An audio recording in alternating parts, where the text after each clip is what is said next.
네, 그래 다행히 오후 들어서면서 시장 낙폭 줄어들고 있고 조금 전에 이제 외국인의 매도 물량이 좀 줄어드는 게 포착된다라고 했는데 매수로 코스피 시장에서는 포지션을 변경했습니다. 기관만 매도하는 거 조금만 줄이면 더 약보합까지 올라올 수 있을 것 같은데 마감 상황 잠시 후에 전해드리겠고요. 이런 시장 안에서 우리는 뭘 또 공략해야 될지 임순재 대표, 이화진 과장과 함께 정리해 보겠습니다. 어서 오세요. 네, 안녕하십니까.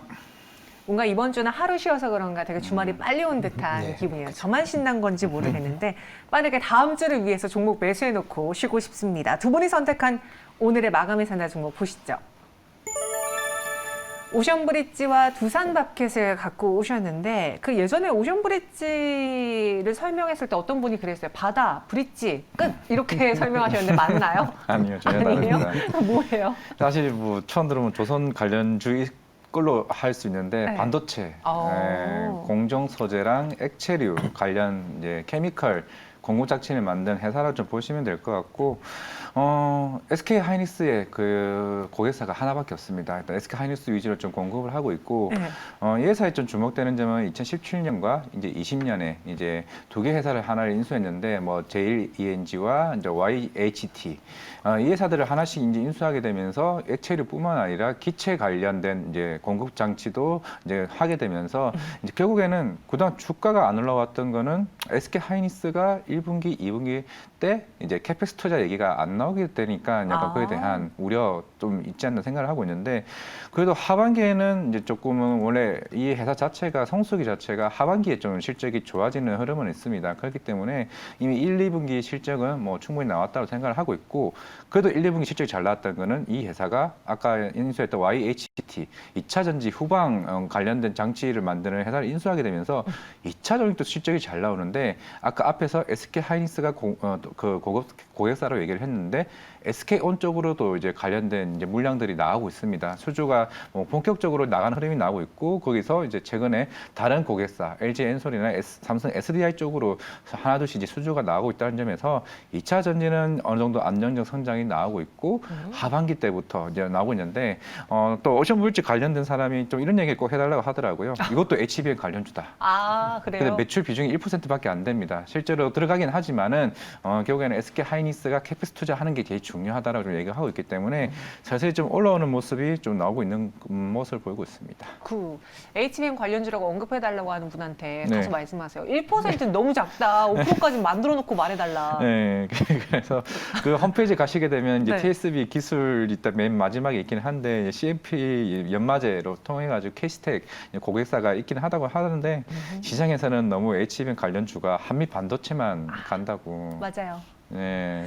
근데 오션 브릿지도 그런 매력이 있다. 네. 우리가 몰랐는데 있다라고 플러스 알파로 말씀해 주셨어요. 그럼 제가 생각했던 기업하고 너무 다른 기업인데 가격 전략 어떻게 세워볼까요? 네, 아직까지는 사실 하이닉스에서 본격적인 얘기가 나와야 좀 시작이 갈 것 같습니다. 뭐 목표가는 일단 18,000원, 손절가 12,000원 제시하도록 하겠는데, 네. 일단은 2차 전지 시장도 내년부터 본격적으로 움직이니까 그런 흐름도 좀 감안하시고 조금 접근한다고 하게 되면은 오늘 좀 한미 반도체나 제우스 관련 흐름들이 좋았었는데, 아마 오션브릿지도 여기에 대한 영향은 뭐 추후에 결국 HBM도 이제 시작이니까 생각하시면 좀 괜찮지 않을까 생각하고 있습니다. 오션 브릿지 목표 주가는 18,000원, 손절 가격은 12,000원 제시해드렸고요. 현재 14,400원에서 종가 매수 가능해 보입니다. 이번에는 임순재 대표님의 종목이에요. 두산마켓은 네. 잘 알죠. 네, 그렇죠. 굴삭기. 네, 굴삭기. 네. 그러니까 굴삭기는 아니고요. 정확하게 이제 보통 이제 조그만 이제 그 소규모 이제 건설 장비인데 굴삭기는 아, 아니고. 굴삭기 또 아니에요? 네, 굴삭기는 보통 이제 현대 그 건설 기계나 네. 아니면 뭐 두산 현대 인프라코아가 이제 대형 이제 굴삭기를 한다라고 보시면 될 것 같고요. 밤캣 같은 경우는 이제 소형으로 이제 하는 그런 이제 물론 이제 그 중에서 이제 소형 굴삭기도 이제 있다라고 보시면 될 것 같습니다.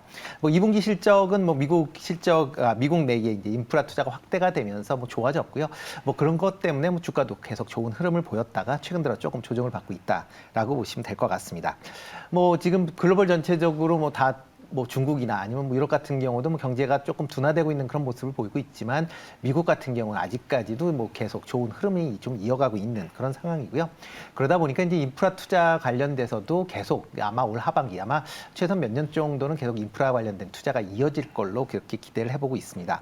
물론 이제 두산 밥캣 같은 경우 직접적인 인프라 투자와 관련된 것보다는 이제 그와 이제 부가되는 여러 가지 이제 건설 관련된 부분이 이제 증가를 하면서 이런 소형 건설 장비에 대한 수요가 계속 증가할 걸로 예상을 하고 있고요. 특히 북미 내에 지금 재고가 상당히 좀 낮게 유지가 되고 있습니다. 그만큼 만들어지면 뭐 잘 팔리고 있다라고 보시면 될 것 같고요. 이뿐만 아니라 최근에 이제 유럽 시장 쪽으로도 계속 좀 확대를 하기 위한 그런 이제 노력을 하고 있다라고 보시면 되겠습니다. 이와 더불어 이제 특히 이제 최근에 이제 원화 환율이 상당 부분 이제 약세를 지금 보이고 있습니다. 뭐 오늘 같은 경우 조금 이제 그게 조금 돌려놓긴 했지만 아직까지도 이제 지금 뭐 위안화나 아니면 달러 강세로 인해서 원화 하락이 좀 더 이어질 가능성이 좀 있다라고 보여지면 특히 이제 밥캣 같은 경우는 미국 내에 대부분 이제 생산과 판매 시설이 다 있습니다. 그렇기 네. 때문에 이렇게 달러가 그 강세가 됐을 땐 그만큼 환차익에 대한 부분도 같이 좀 기대해 볼 수도 있지 않을까라는 좀 생각을 해보고 있습니다. 최근 뭐 주가 상승을 본다라고 하게 되면 뭐 올랐다 67,000원까지 상승을 했다가 지금 뭐 최근에 좀 하락을 하는 그런 모습을 보였는데요. 뭐 외국인들이 지금 10일 거래일 연속 86만 주 정도 지금 순매수를 하고 있다라고 보시면 될 것 같고요.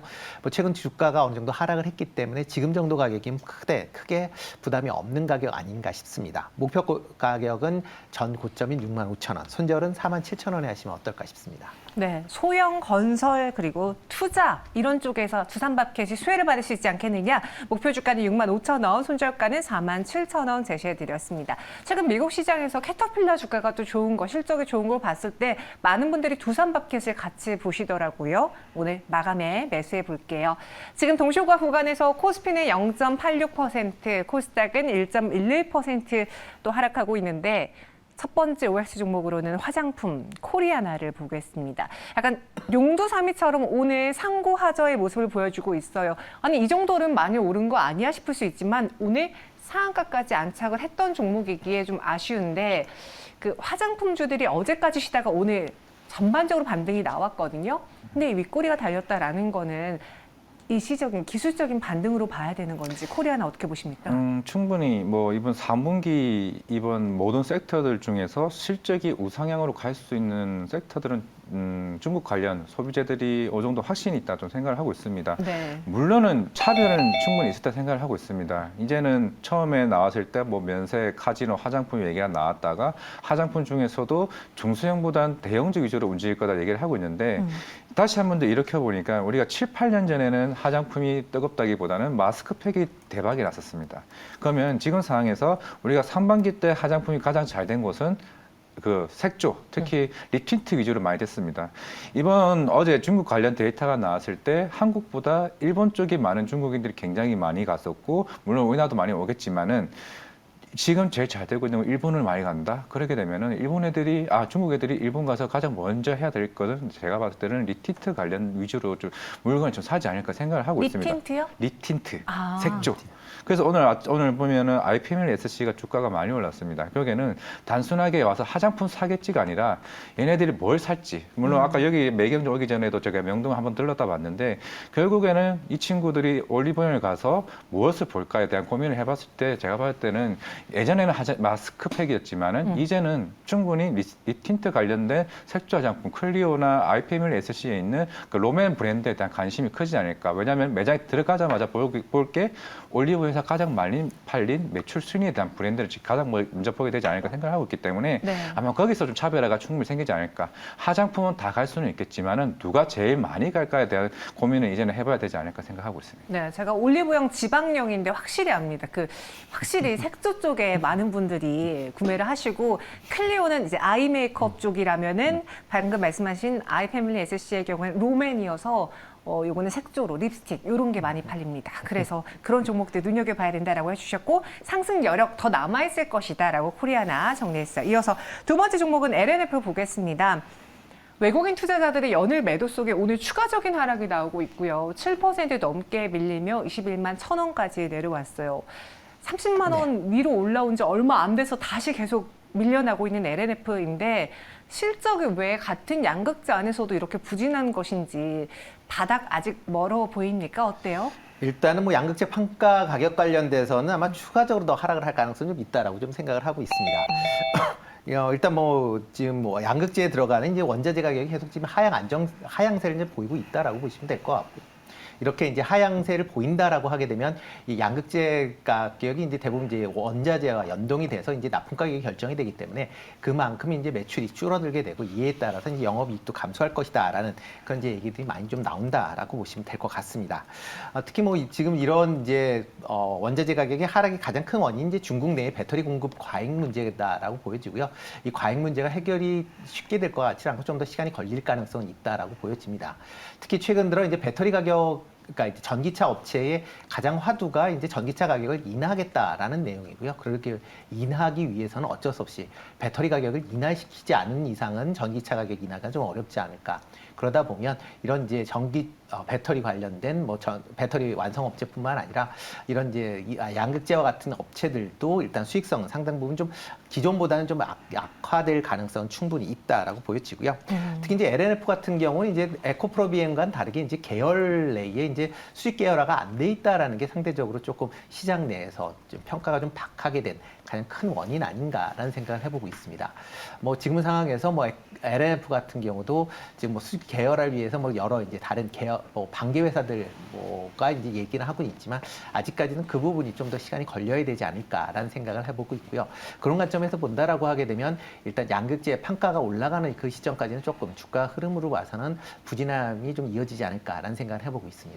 네, 그래서 LNF 추가적인 하락도 염두를 해봐야 된다라는 이야기, 바닥이 아직은 좀 멀어 보인다라는 다소 아쉬운 이야기 해드렸습니다. LNF 현재 7% 넘는 내림세 보이고 있고요. 여기에 또 오늘장 주가 상승이 아쉬웠던 HMM까지 볼게요. 윗꼬리가 길게 달렸고 오히려 하락 전환을 했습니다. 인수전 닻은 올렸고 그로 인해서 오늘장 주가가 반응을 했는데 왜 이렇게 실망스럽게 마무리를 준비하고 있는 건지 HMM에 대한 이 기대감 끝났다고 봐야 되는 건가요, 이하진 과장님?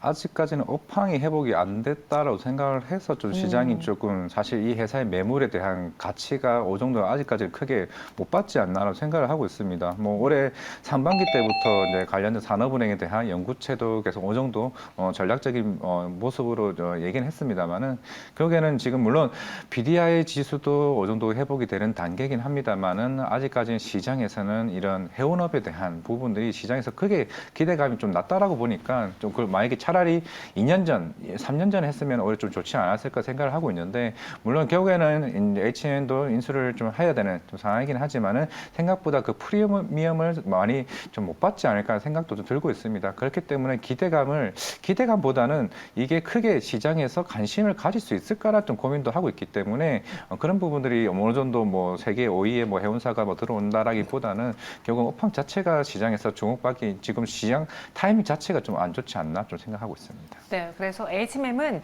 그 동사만에 갖고 있는 기대는 있는데 업황 자체가 좋지 않기 때문에 여기에 섣불리 많은 분들이 쉽게 투자를 하진 못하는 것 같다. 그래서 현고간의 주가가 아쉽게 음봉 전환에 윗꼬리가 길게 달렸다. 이렇게 분석을 해드렸습니다. 마지막으로는 SK바이오팜 보도록 하죠.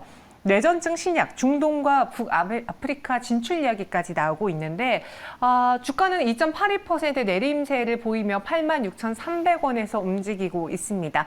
담아봐도 괜찮을지. 요즘 제약바이오 안에서 확실한 키워드를 갖고 있는 종목은 그래도 살아남거든요. 뭐 예를 들어 뭐 치매 치료 혹은 비만, 당뇨, 뇌전증 신약은 어떻습니까?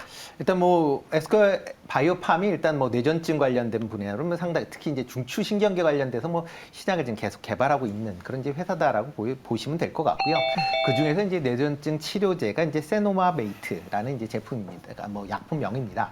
뭐 이걸로 인해서 뭐 유럽이나 뭐 여러 이제 미국 같은 경우는 발매를 이제 하고 있는 그런 상황입니다. 여기에 이제 오늘 같은 경우에 뭐 글로벌 이제 제약사인 히크마의 이제 중동법인과 이제 세노라메이트에 대한 이제 기술 수출 계약을 이제 체결했다라는 그런 소식이 나왔습니다. 뭐 중동 아프리카 지역 16개국의 상용화 이제 판매가 시작이 되면 그 권리에 대한 수출이다라고 보시면 될 것 같고요. 뭐 물론 이렇게 이제 다양한 이제 수출 그 채널을 만든다라는 건 상당히 긍정적으로 영향을 미친다라고는 하지만 아직까지도 매출이 예상보다는 상당히 좀 부진한 그런 모습들을 좀 보이고 있습니다. 특히 이제 미국 시장 내의 이제 매출 성장세가 이제 기대가 되고는 있지만 아직까지 뚜렷한 모습이 없다라고 보면 뭐 이런 것 때문에 아마 올해도 아마 적자가 좀 이어질 가능성이 좀 있다. 그러니까 그런 관점으로 본다라고 하면 지금 상황에서는 좀 더 일단 매출이 성장가 올라오는 거에 대한 그 확인을 한 이후에 하시는 게 좀 어떨까라는 생각이 들고 있고요. 다만 이제 정부에서 바이오 관련된 산업을 계속 이제 육성을 하겠다라고 얘기는 나오고 있으니까 만약 그런 이제 뉴스가 나온다라고 하게 되면 뭐 단기적인 단기적인 대응 차원에서 트레이닝 정도가 적합하지 않을까라는 생각을 해보고 있습니다. 네, 그래서 SK바이오팜 담아볼까에 대해서는 X 의견을 드렸습니다. 오늘장 주가도 다소 반응을 못하고 있는 상황이고요. 지금 코스피는 0.49% 하락하며 2,507.45포인트. 오늘 저희가 방송 시작했을 때만 해도 2,500을 하회한 모습까지 보여주는데 그래도 그 위에서 마무리 준비하고 있습니다. 코스닥은 1.02% 내림세. 오늘 코스닥 내 반도체주들이 또 한 번 열일하는 모습인데 지수의 많은 부분을 차지하고 있는 에코프로 그룹주 그리고 시총 상위에 있는 LNF주가 하락하면서 지수는 밀립니다. 마감 동시효과 함께 하셨습니다.